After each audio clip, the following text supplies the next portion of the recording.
Imaginez un homme capable de réécrire toute l'histoire de l'Afrique. Un homme qui a défié les idées reçues pour replacer l'Afrique au centre de toutes les grandes civilisations. Aujourd'hui, nous vous emmenons à la rencontre de ce géant intellectuel, Cheikh Anta Diop. Il a prouvé que l'Afrique n'était pas un continent sans histoire. Il a prouvé que l'Afrique était vraiment le berceau des civilisations humaines. Prêt à découvrir avec nous l'histoire de cet homme fascinant qui a vraiment changé notre façon de voir le monde? Alors, reste jusqu'à la fin de cette vidéo, laisse-nous ton pouce bleu et surtout, abonne-toi. Abonne-toi. Merci. Maintenant que tu es abonné, let's go.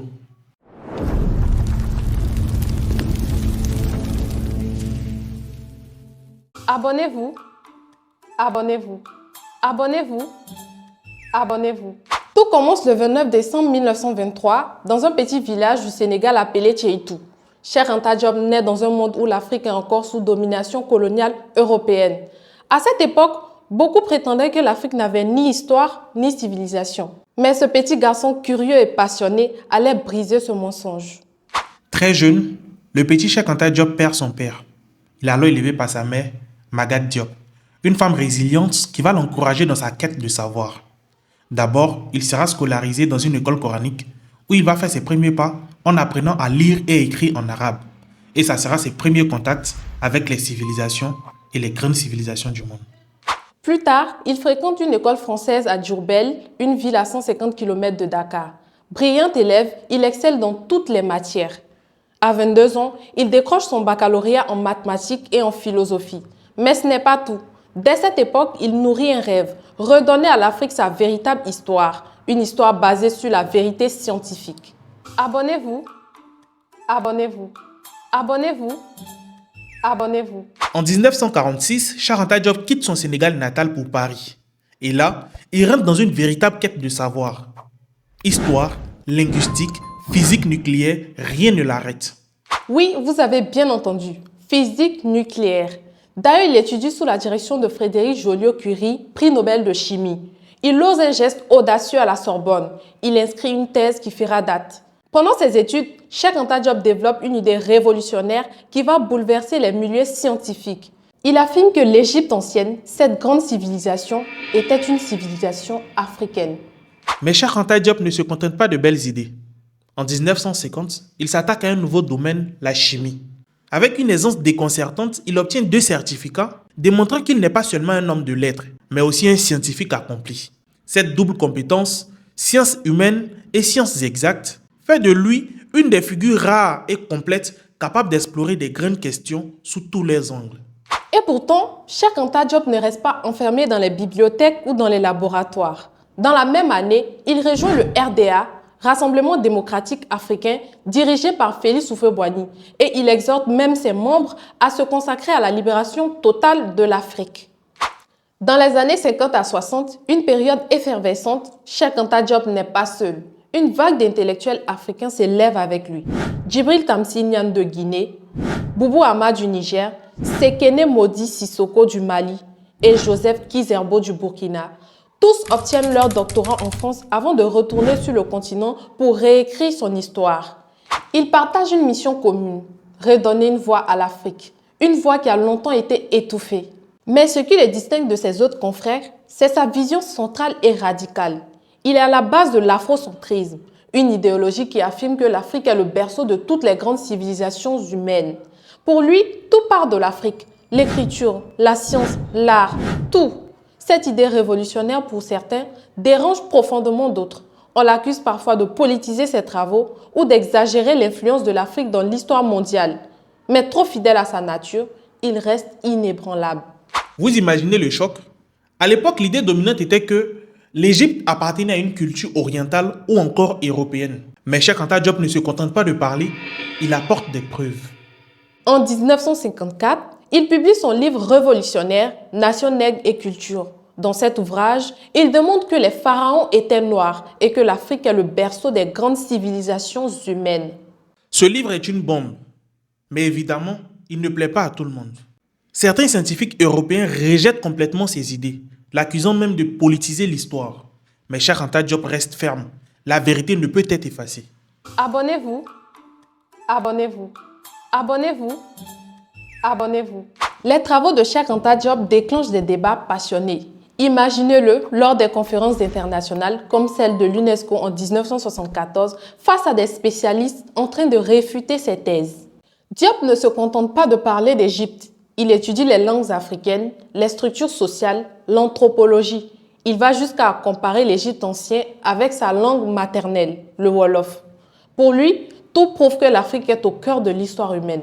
En parallèle de ses études, Cheikh Anta Diop commence des recherches linguistiques sur les langues sénégalaises, le Wolof et le Sérère. Des années plus tôt, lorsqu'il était au lycée, il avait même conçu un alphabet pour transcrire toutes les langues africaines. Vous vous rendez compte? Cet homme pensait à tout. Abonnez-vous, abonnez-vous, abonnez-vous, abonnez-vous. Cheikh Anta Diop n'est pas qu'un historien, c'est aussi un militant actif. En 1961, il fonde le bloc de masse sénégalais pour lutter contre la domination néocoloniale. Mais là encore, il fait face à des répressions. Mais il ne lâche rien. Pour lui, l'avenir de l'Afrique passe par une reconnaissance culturelle et scientifique. En 1962, le régime de Léopold Sédar Senghor dissout le parti politique de Cheikh Anta Diop. Diop est même emprisonné.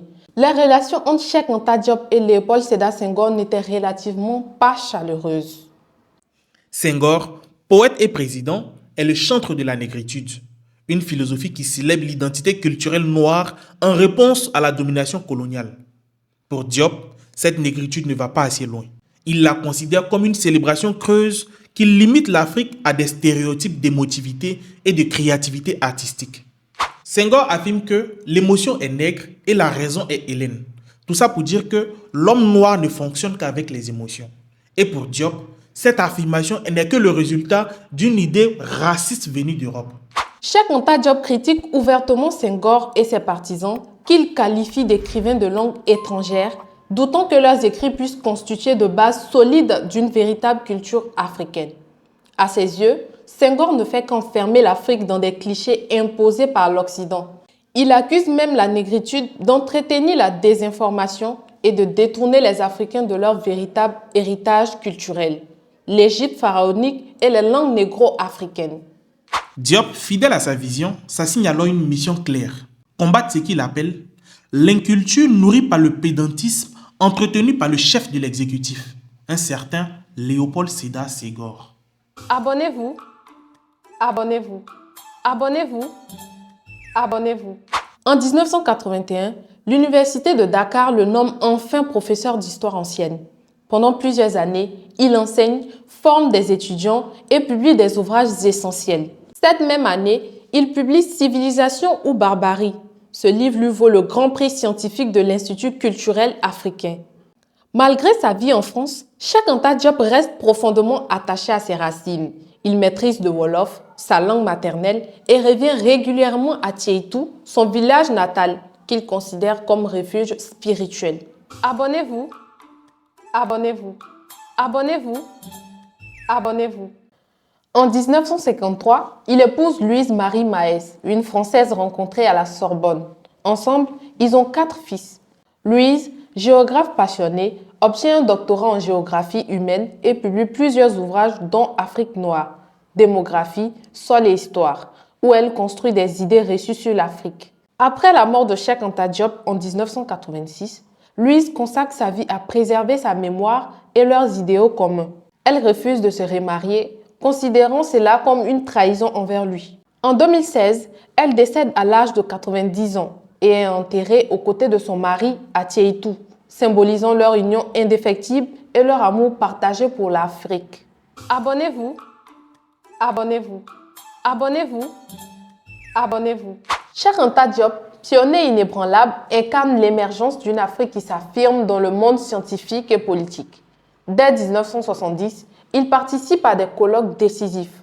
En Finlande sur le développement de la science et la culture, à Alger sur l'unité africaine et à Addis Abeba au congrès panafricain où il présente des méthodes de datation novatrices. Ses premières interventions enflamment des débats sur l'histoire et l'identité africaine. En 1973, un autre jalon important survient avec la publication de l'Afrique dans l'Antiquité de Théophile Ebanga.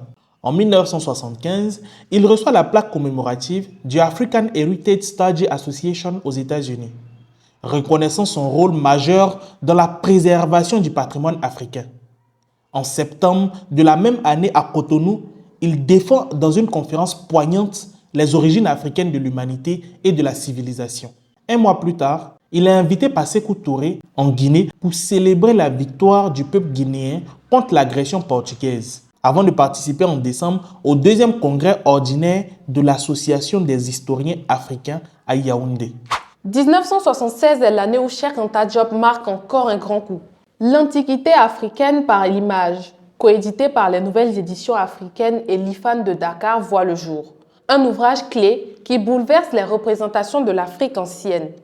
La même année, il participe au symposium afro-arabe à Khartoum et à un colloque sur Afrique noire et monde méditerranéen à Dakar, où il présente ses thèses audacieuses sur l'évolution humaine. Son élection au bureau de l'Union internationale des sciences préhistoriques et proto-historiques confirme sa stature internationale. En parallèle, Diop fonde le Rassemblement national démocratique RND, créé le 3 février 1976, son nouveau parti qui lutte pour un multipartisme authentique au Sénégal. En 1980, la renaissance de Diop atteint son apogée avec une médaille d'or de la recherche culturelle africaine et le Grand Prix du mérite scientifique africain à l'Université nationale de Zaïre. Il préside également la préparation du premier congrès de l'Association des chercheurs du monde noir, marquant son indéfectible engagement pour le progrès de l'Afrique. Les années suivantes, Diop enchaîne les conférences prestigieuses. En 1981, après 5 ans de lutte acharnée, son parti est légalisé. Il se fait le devoir de défendre la science et l'histoire de l'Afrique partout où il passe. En Algérie, à Dakar, à Paris. À chaque étape, il incarne la voix de l'Afrique dans le débat mondial. En avril 1985, la ville d'Atlanta rend hommage à Cheikh Anta Diop, proclamant le 4 avril Dr Cheikh Anta Diop Day, soulignant l'impact de ses travaux sur la science et l'histoire. La même année, il intervient au centre Georges Pompidou à Paris pour rappeler l'importance de l'ancienne Égypte pour les civilisations africaines.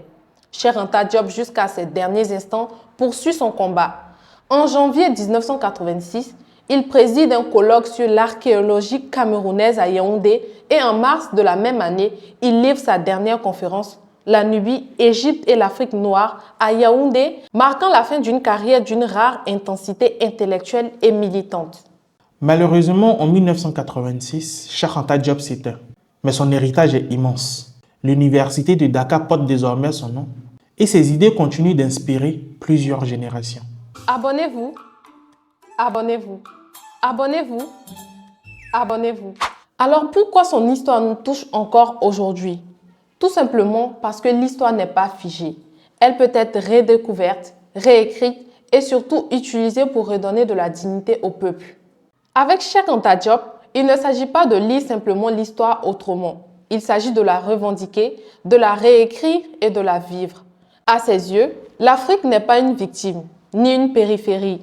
Elle est et a toujours été une source, un moteur, un acteur central de la civilisation humaine. Cheikh Anta Diop a dédié sa vie à redonner à l'Afrique sa dignité scientifique et historique. À travers ses prises de position, ses publications et son engagement politique, il a montré que l'histoire de l'Afrique n'était pas une source de honte, mais plutôt une source de fierté. Aujourd'hui, grâce à lui, beaucoup de jeunes Africains et de nombreux panafricains connaissent le rôle que l'Afrique a joué dans l'histoire du monde. Aujourd'hui encore, le nom de Cheikh Anta Diop résonne comme un symbole de vérité et de fierté pour l'Afrique. Il a démontré au monde que l'Afrique n'était pas un continent sans histoire, mais bien le berceau de l'humanité et des grandes civilisations. Son combat inspire encore des générations de chercheurs, d'écrivains et de militants à travers le monde. Cheikh Anta Diop n'est plus, mais son histoire, elle, ne s'éteindra jamais. Abonnez-vous, abonnez-vous, abonnez-vous, abonnez-vous. Jusqu'à sa mort subite, Cheikh Anta Diop reste fidèle à sa mission, redonner à l'Afrique sa place centrale dans l'histoire de l'humanité. Si cette vidéo vous a inspiré, n'hésitez pas à la partager pour faire connaître l'histoire de Cheikh Anta Diop partout dans le monde, car ce combat est universel. Mais avant, likez la vidéo et abonnez-vous. Et dites-nous en commentaire quelle partie de son parcours vous a le plus marqué. Nous avons hâte de lire vos réponses et à très bientôt pour une nouvelle vidéo.